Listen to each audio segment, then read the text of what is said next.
Today we will continue the cooperative societies.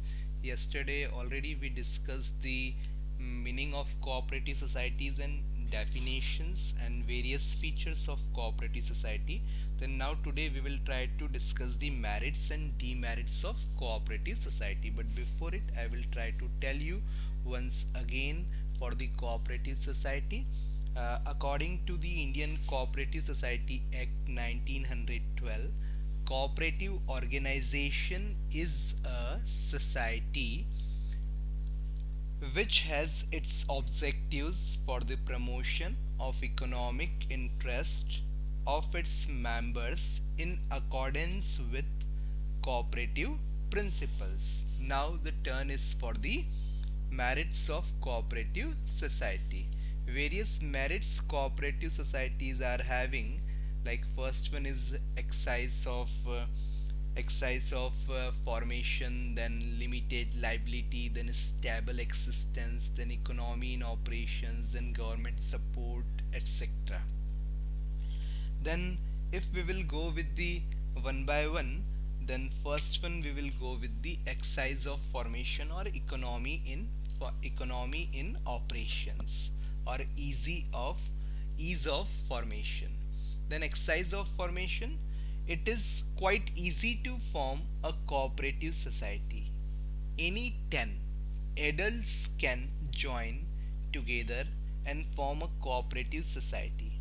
The legal formalities are very few, simple, and governed by the provisions of Cooperative Society Act 1912.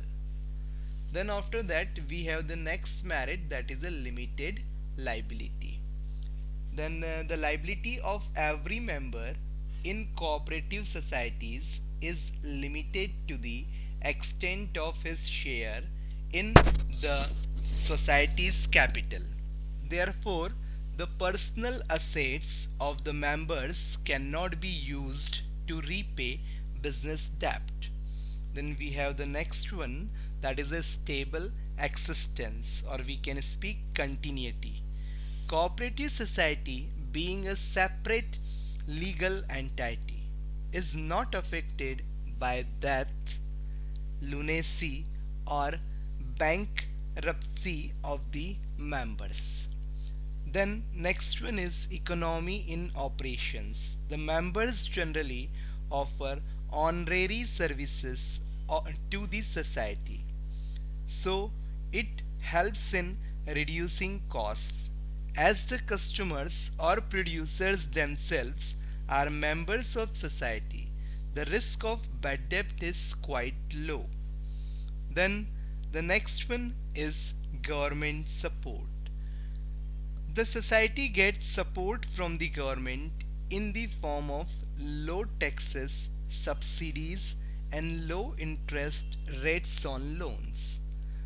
Then after we have the one more, that is a social utility. Uh, Cooperative societies promotes personal liberty, social justice, and mutual cooperations. They help to prevent concentration of economic power in few hands.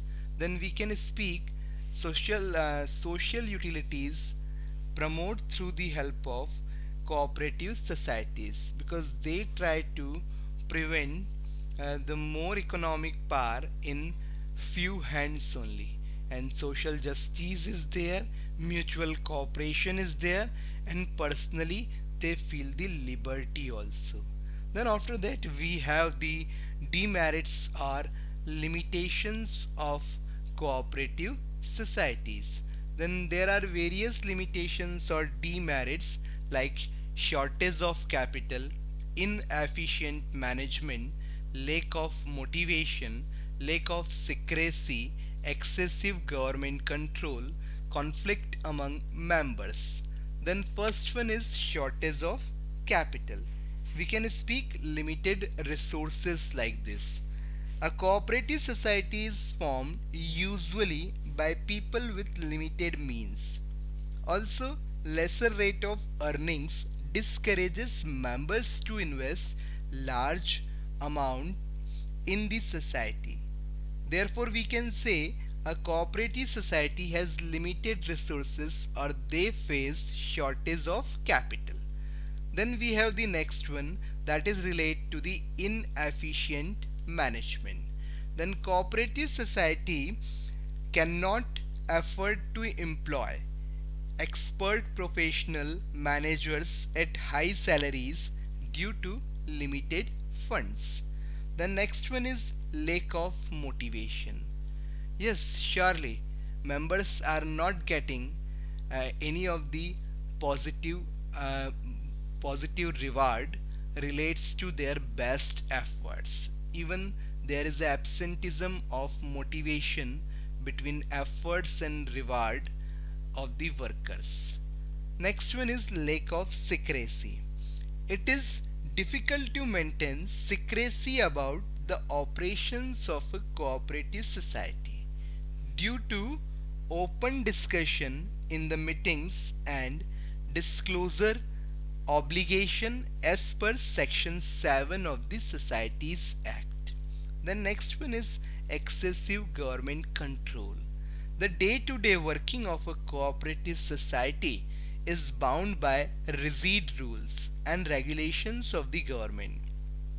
Keeping accounts, regular audits, and inspections is essential.